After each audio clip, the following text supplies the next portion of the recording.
Good afternoon, everyone. I think this is my first time on TEDx, so thank you, SPH, for inviting me here. I think today I will just share my experience as a young politician. I don't know if it can inspire you, but I hope it can. At least my objective in politics is that I want more and more young people to get into politics, especially young women. Because if I can do it at 22 years old, I don't see any reason why you all cannot do it.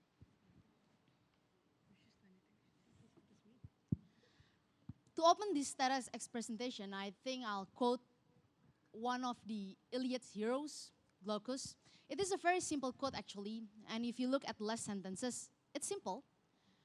As one generation dies away, as one generation comes to life, another dies away. But for me, it has a very important meaning. It tells us about regeneration. And I think we can all agree that regeneration is inevitable. And it's inevitable in every aspect of life, including politics. Now the question that we all need to answer is that, are we going to be the part of that regeneration in politics? Or are we going to leave it to political dynasty? And I have took this road. I want to be the part of that regeneration in politics. I don't want to leave it to our political dynasty right now in Indonesia. And this is how I started. I started at 19-year-old. I think I was still in my first semester at Paramadina University, so still very young, yeah. And I came to one of the most sacred courts in Indonesia, the Constitutional Court. And my objective was, I wanted to help Jakarta's governor back then, Pak Ahok, for him to run as independent candidate. And I knew back then when I stepped into Mahkamah Konstitusi, the Constitutional Court, I told myself that I have huge responsibility here. I'm not here because of myself. I'm here because of a big fight against the old political orders, the old political parties that did not want to give a ticket to a very good governor.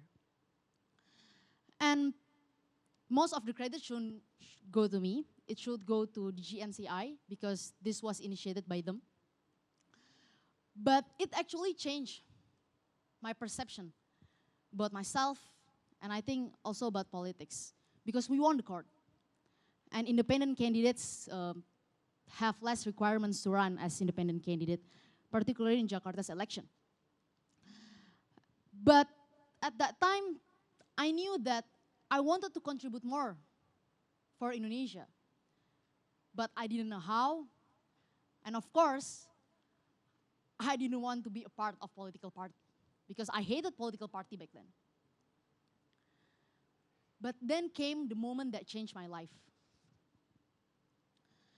I received a broadcast message that the City Hall, the Balai Kota, opened an internship for students. Of course, I didn't think twice. I applied, but the funny thing is, after I applied to the Balai Kota, I didn't want to open my email again. Because I was so pessimistic. Why would the governor accept a 19-year-old who wasn't even graduated from university when there were so many young graduates from all top universities around the world that would die to work for him? So very pessimistic. I didn't open it. But on one fine day, I opened my email, I checked my email, and they accepted my application and called for an interview. Of course, I was so happy, but I was so panicked at the same time because I have missed the 2 days they have scheduled for an interview. I know.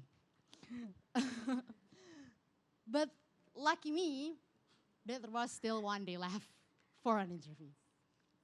So, was very different than the first time I applied. I was so pessimistic. The time that I stepped into the City Hall for an interview, I felt so optimistic because I thought that If I don't believe in myself, then why would anyone believe in me? If I couldn't even convince myself, then how could I convince anyone? So, so actually, I believe in myself, and I told them why I really want to be an intern at the City Hall, and finally I got in. And at City Hall, actually, I learned what politics truly is. I met so many good bureaucrats, clean bureaucrats, and I saw with my own eyes how the governor ran the office very professionally. And I thought that actually, through politics, we can create policies that help people. We can help to educate people. We can help to give them healthcare subsidy. So we can create policies that help people. And at that time, I also thought that I didn't want to stop here. But again and again, I was so confused. What's the next step? What's the next step? And then I met all these people. These are the people that made me redefine politics. Before, I thought, when I stepped in at the Constitutional Court at a 19-year-old student, for me, politics is only a matter of power. And of course, until today, I realize that you cannot separate politics from power. Power and politics cannot be separated. But after seeing how these people prove in their respective cities, I now have a different definition of politics. I think politics is also about how you give back the power to the people. It's also how you give back the power to the people. And it's the essence of democracy. And if we talk about democracy, it's impossible for us not to talk about parties. And then I remember one of the American historian, Rossiter, said about democracy. He said that there is no democracy without politics. And there is no politics without political parties. Parties control our politics. And politics control our life.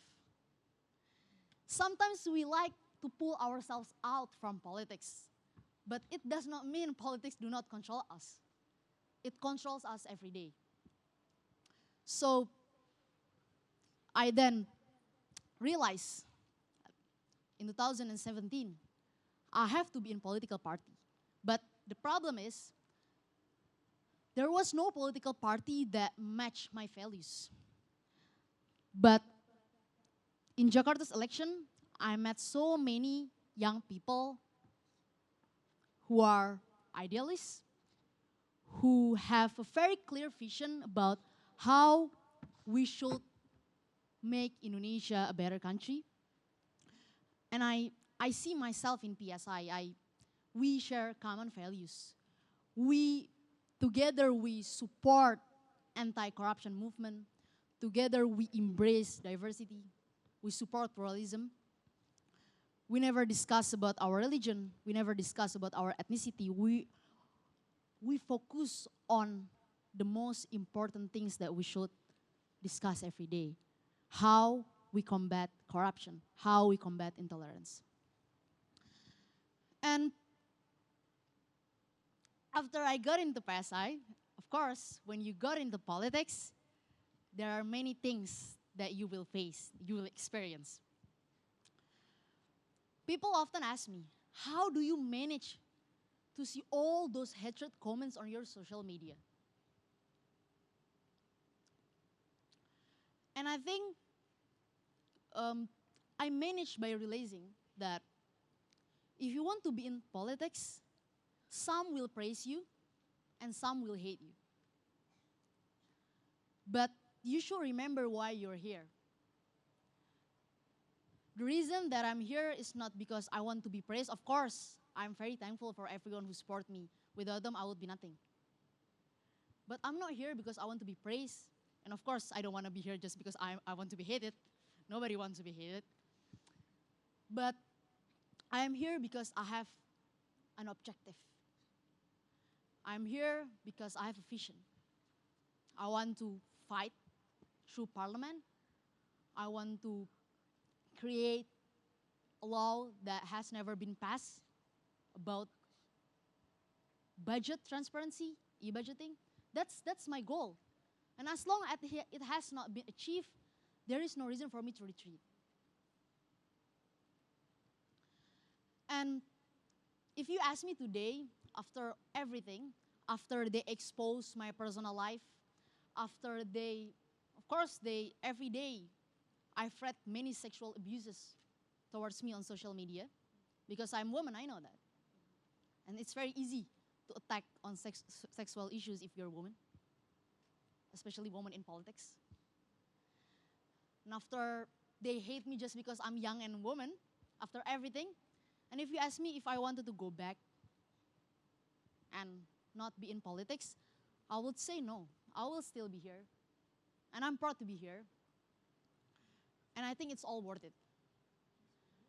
Because through politics, I can now make something that has never been done before. How you open a very transparent selection to recruit your legislative candidates. How you can do a crowdfunding in politics, something that has never been done before in Indonesia. So again, I think it's all worth it. I don't want to go back, and I think I just want to go forward. And because I managed to get past all that, and I know it's still nothing. I'm still a newbie here. I don't know what will happen to me if I got into parliament, I hope. But here I am today in politics, running for the parliament. And every day, I met so many ibu-ibu. This ibu-ibu. And actually, it sometimes reminds me how after so many years, there was no single legislative candidate that ever talked to them heart to heart.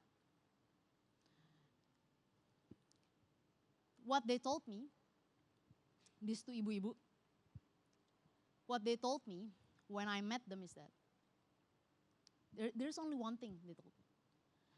Please don't forget me when you are elected as a member of parliament. Because they are so tired. Every time they choose for a parliament member, every time they choose for a candidate, no one will come back to see her. No one will come back to hear their aspirations. So sometimes outside of the system, outside of politics, our voices may be heard. Our voices may be heard. But it's different when you are in politics. When you are in the system, you are the policymakers. So if I want to fight against those people that corrupt our money, that corrupt our tax, I know that I cannot do it just outside the system. We have so many NGOs here in Indonesia, and I think they have done very good jobs. But I know they are also very frustrated on how our parliament never actually listened to them. So I know that if you want to fight, if you want to put a real fight, we have to do it inside the system, inside the parliament. And after these experiences, and people like to ask, how are you going to ensure us that if you are in the parliament, you won't be the same as the rest of those who are already in the parliament? I know that it won't be easy to convince all of you. And as for me, myself, I do not believe only on people who claim themselves to be idealistic. So, me and my friends in the PSI, we have already created a platform, an application actually, for you to monitor our work every day in the parliament. So every time you think that have I have not listened to your aspiration, I have not been the person that I was before, then you can easily rate me for just 1 star. So we actually implement some kind of Gojek or WhatsApp call rating. So if you think I've done a good job, you can rate me by 5 stars. If you think I'm doing a bad job, you can rate me by 1 star. And we will evaluate that every 6 months. So I can be recalled if I don't do my work. And I believe that Indonesia, right now we have so many young people. And in 2019, we have 55% percentage of registered voters that will vote for the presidential candidate and for the legislative candidate. And I really believe that, again, if I can do it, I don't want young people just to be the object of politics. I mean, everybody will fight for your votes because you are the majority right now. But I think you shouldn't be just the object. You guys should be the subject.